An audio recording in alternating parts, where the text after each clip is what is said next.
Pada dasar daripada kalam utama kita mendapatkan kebenaran Allah adalah bagaimana sejarahnya Allah jadi Tuhan dalam diri kita.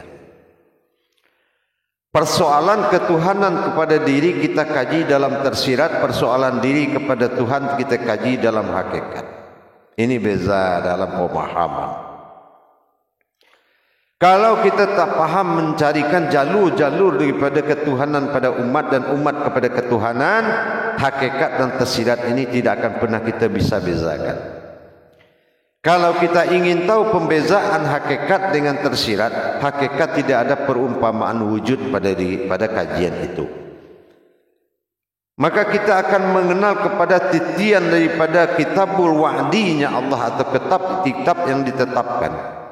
Kitab tetap bagi Allah adalah Al-Ikhlas di dalam Al-Quran, ruh hayat Al-Quran, hakikat daripada sifat wujudnya. Kalau kita bicara kepada sir yang tertinggi adalah ikhlas yang tak tertulis, itulah sir yang tertinggi. Bagaimana tajalli wujudnya, awalnya terjadi hubungan Tuhan dan umat adalah terwujud kodrat, sama-sama kodrat rahasia. Kalaulah tidak rahasia kodrat Tuhan, tidak akan terjadi rahasia kodrat manusia.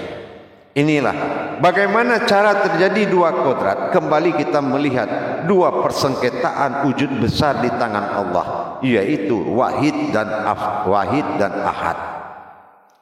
Kalau kita paham kembali mengkaji tentang wahidnya wujud ilah pada diri dan ahad wujud aftarnya pada diri, ini kita harus paham bagaimana terjadinya dari tiada menjadi ada, dari tak tampak menjadi bisa kita tengok. Inilah dikatakan awal zahir Allah itu adalah batin yang nyata. Nah, macam mana jadinya? Proses ini 7 langkah bersama Tuhan. Inilah Al-Ikhlas. Al-Ikhlas akan mengajak kita menilik ke dalam 7 langkah bersama Tuhan. Kaji Al-Ikhlas ini adalah kaji yang sangat tinggi, kita sebut dengan umul kaji, induk kaji atau tiang kaji.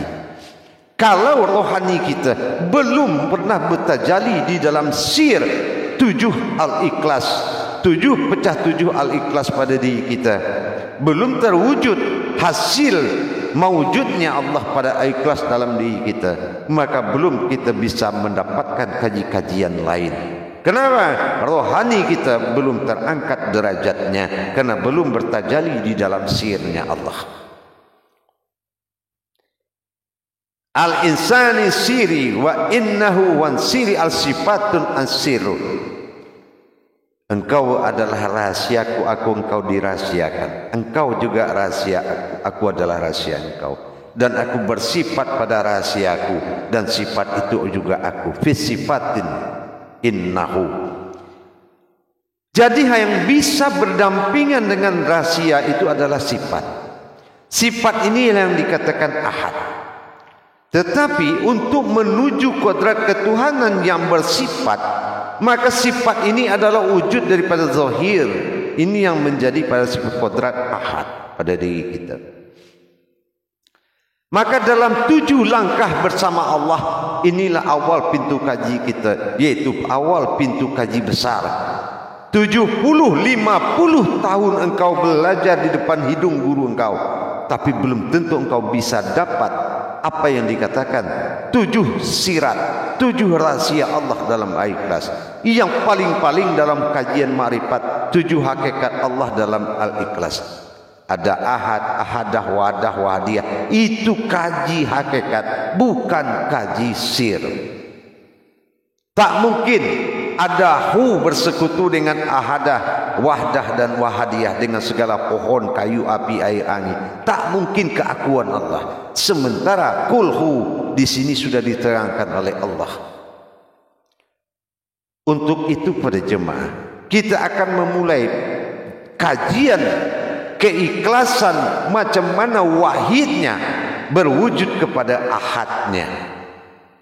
Ini dibutuhkan kewujud Tuhan dan wujud umat. Wujud dalam Tuhan adalah kodrat daripada wahid, wujud daripada umat adalah kodrat daripada ahad. antara wahid dengan ahad tadi. Ini butuh tajali, 7 tajali besar yang rahasia, yang sirat di dalam Al-Ikhlas. Kalau kita tak bisa faham apa tersirat 7 langkah bersama Allah, ini akan membuat batin kita belum sempurna di mata Allah. Pada waktu dan kesempatan ini kita memulai 1 langkah, Qul huwallahu ahad. Qul huwallahu ahad. Ini kaji wujud. Ya.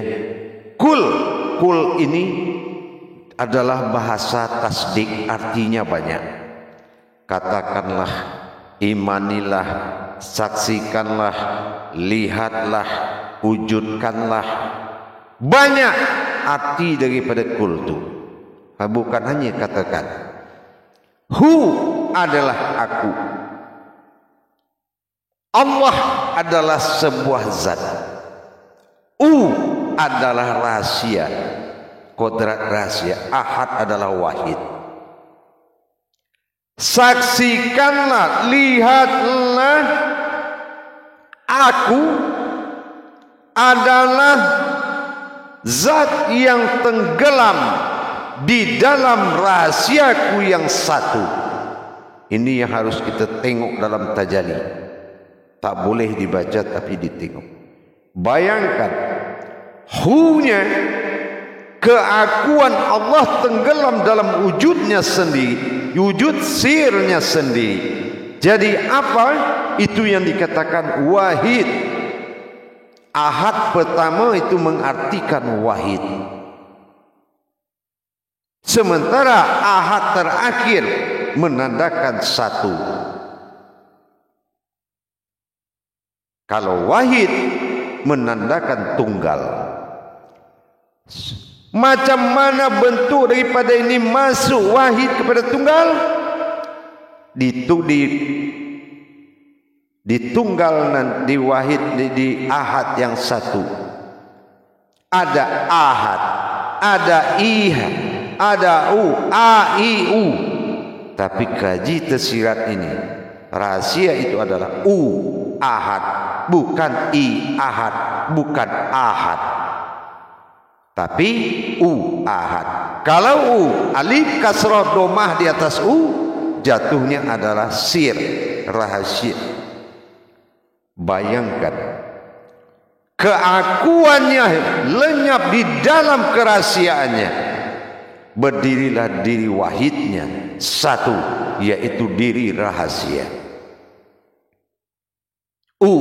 Sementara akan maujud di belakang yang ketujuh nanti ahad. Nah, kalau dia menyatu nanti dia akan ketemu dengan A'udzubillah. Nanti itu kembangannya ke situ. Ya. Tidak ada yang bisa melindungi engkau sebelum ketemu dua ini, A dengan U.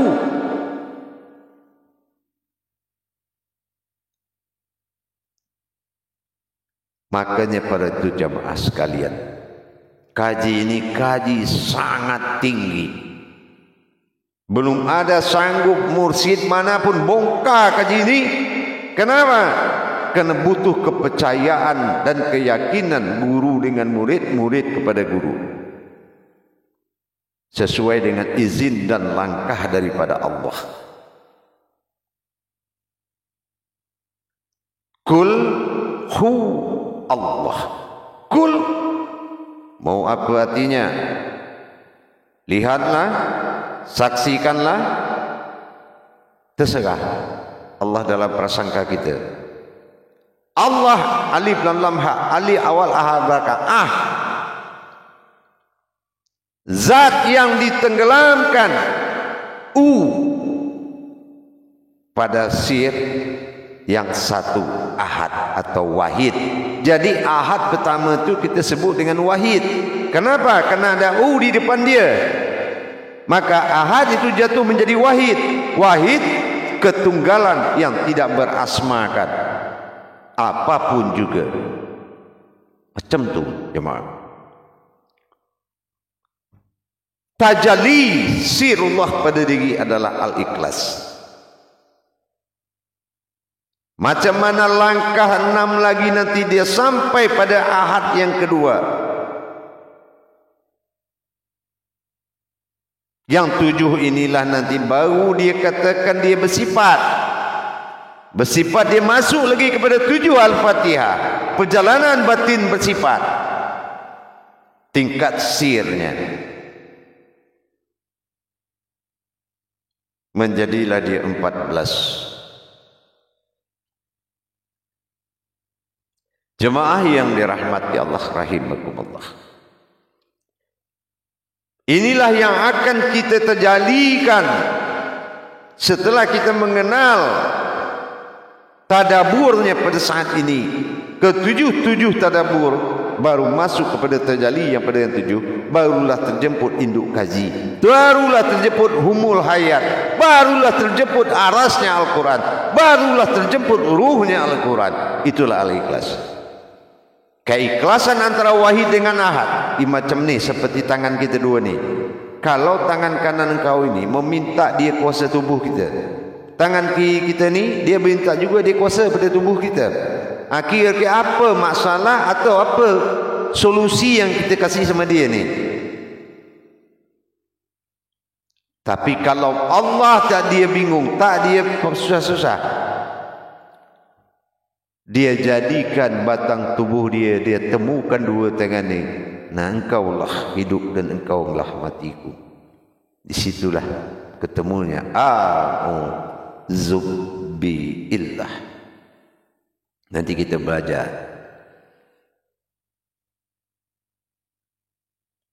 Inilah ketinggian dan kebenaran. Jangan hanya kita macam mana Allah itu jadi Tuhan pada diri kita. Di sini akan terjawab.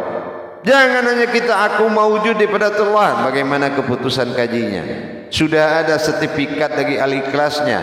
Sudahkah diakui oleh Al-Ikhlas perjalanan kaji ini? Ini adalah tajali wujud yang tak boleh dihakikatkan dengan nama Muhammad, Adam dan lain-lain. Tak boleh sama sekali. Ini adalah kaji wujud dan maujud diri dia sendiri. Akunya saja hilang, apalagi kehadiran yang lain. Tak boleh lagi. Tak ada. Akunya saja hilang.